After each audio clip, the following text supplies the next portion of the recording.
Well, welcome back to Yowie Coffee Life, Yeah. where every coffee comes with a story. Yeah.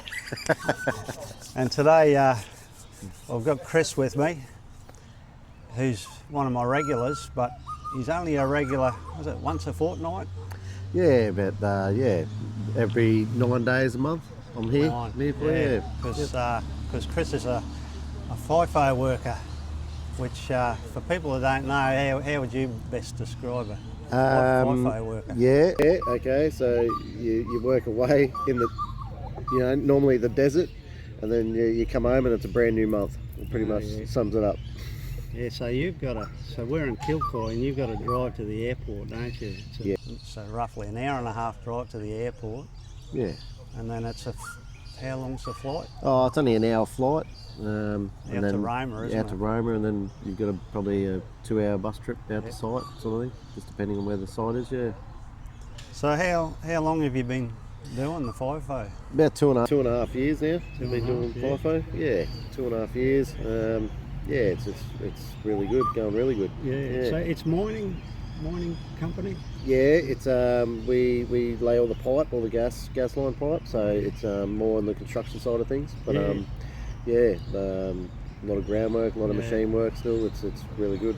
So that's paid that you do for that?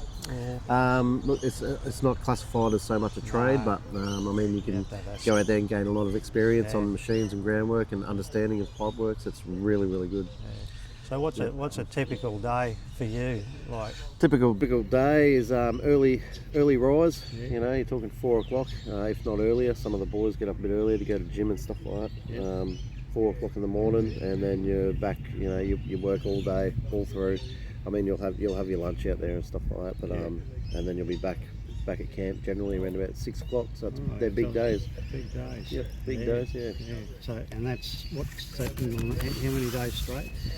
So 19 days on and 9 days off. Yeah.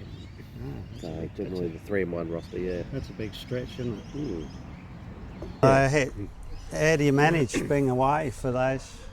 Yeah, I'm lucky to have a great supportive family. Yeah. I've got a great family that supports me and allows me to sort of do this and gain a lot of experience and stuff in this industry. Yeah. So you've got two children, haven't you? I do, yes. A boy. Yeah, boy and a girl, yes. Boy and girl. Yeah. I've met your boy. I don't see your girl too often. But she's asleep. She's asleep a lot. Yeah. Oh, that's good. They need their sleep, don't they? Yeah. And your boy's he's a good lad too. He's a well-mannered lad. So. Yeah, young Harper. Yeah, he goes all right. He's chip off the old block. Cool. Yeah. So you'd have camaraderie out there with the boys. Yeah. Close bonds with people out there. It is. You get very, very close. I mean, you spend a lot of time with the fellas, and everything's really like, you get to know everyone's personalities and stuff like that. So. Yeah, it is a real sort of ship. A bad thing, can't it? Can with be. Personalities, you always come across a few odd ones, don't you? Yeah. Look, not everyone gets along as well as others, but that's all part and parcel. We're there to do a job and do it safely. Make sure everyone comes home. That's the number one rule. Yeah. And what keeps you going through the toughest stretches out there? So I imagine it gets pretty hot. Yeah, it's hot. It's dusty. It's it's not favourable conditions, that's for sure. Look, just your mental health plays a big role, I think. It? Yeah, we're very big out there on mental health. That was actually my next question that I've got written down here, because I've got to refer to these. So I guess the company have a lot of support with that type of thing. Yeah, we do. Yeah, we have a lot of mental health first aid training ongoing now. I'm a mental health first aider myself, I've been there and done that, and I found that helped myself, and I've actually helped a couple other blokes out there as well, and then in turn I've needed help as well there a couple of times. So we all sort of support each other in that way. It's really big. Because it would be hard, and I imagine for especially people with younger children, like people with babies even, especially if the wife's at home, she would definitely struggle a bit with that, wouldn't it? definitely, and that's the hardest thing too, is like realizing you're out there, you're doing that, but also what's happening at home for the other guys. You know, like it's a real 50-50. Obviously I couldn't do what I do now if it wasn't for my family. So look, So it's you need good you need really good support. I guess even with we had a young bloke out there at the moment. He's just started. He's a really good fella, and he's got his head on, but he's still got support from his parents, sort of thing. And he's coming along real good. Around. He's coming along, you know. So look, I mean, it's not for everyone, but it's definitely, you know, if you can get through and put up a bit of sacrifice and stuff like that, I mean, the rewards are there to be taken as well. But so it's changed your life. Financially and otherwise? Definitely financially, we're in a much better spot now, and we'll just continue to grow, and then eventually... That's what you got to look for the long game, don't you? You got to look at that's right. What you're going to get at the end of it, don't you? Yeah, everyone wants to sort of have a bit of a plan and a bit of an out, you know, and it'd be nice to sort of kick back a bit one day, so that's the end goal, I guess, Do it earlier than later, hey? Yeah, possibly, you know. You never know what's around the corner, I guess, but And do people get, what do people get wrong about FIFO workers? I guess the interpretation of everything is probably they think that there's a lot of money to be grabbed, and it's easy work, but it's not as easy as what people think, you know. So there's a lot of sacrifice, a lot of isolation.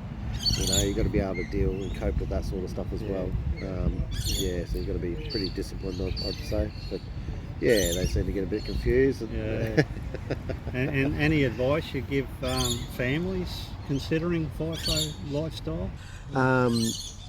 Probably just talk to other people that are in FIFO and that, and get a bit of a feel that way for it as well, and just get a plan. I think the planning of everything is crucial. We had a really good plan in place, you know, 12 months leading up to that, when I sort of got going, and I think that really helped, you know. And also just keep talking to the family, and just, you know, anything changes, all be on par with each other, and and if you got to change something, then so be it, you know. It's not the bees all, the end all. And I hope that you don't want to be in this interview. But I do have to ask, you know, how you cope with it. Look, I think it's just having a strong family home as well. Like, I wouldn't get through it without Harper there. Yeah. Because he just chips in so much. Yeah, good. He's a good know, lad. He's such a good kid. Yeah, you're lucky there. I'm very lucky. Yeah. So. The foundation. Yeah. If I didn't have that, I don't think I would be able to do it. Yeah. So. Oh, that's good. You're lucky. It only took a couple of beatings and you come around. They come around, don't they? Yeah. It took months to get used to. Let's just say that. It took about 6 months to really get into a routine with me and the kids and everything. But we got there, and now we're in routine. Yeah. Oh, that's good. Yeah.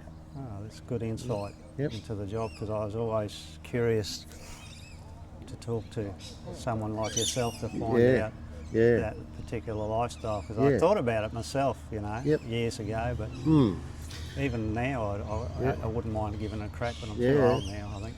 Well, don't say that too, you know, like I'm 45 now, and, you know, I've only been at it 2.5, 3 years, so I don't think you're ever too old. I think it just comes down to, like I said, you're planning. If you want to give it a go, there's plenty of different roles too, you know. It's not just all machines and stuff like that as well. There's all sorts of stuff out there, but look, it's definitely, if that's what you want. And the living quarters, are they're good? They're generally pretty good. Different camps, you know, they've got everything you need, all your room, your toilet, your shower, stuff like that. Your beds are generally pretty good. They're all over it. Air conditioning and stuff. All your meals are all provided as well. So good food.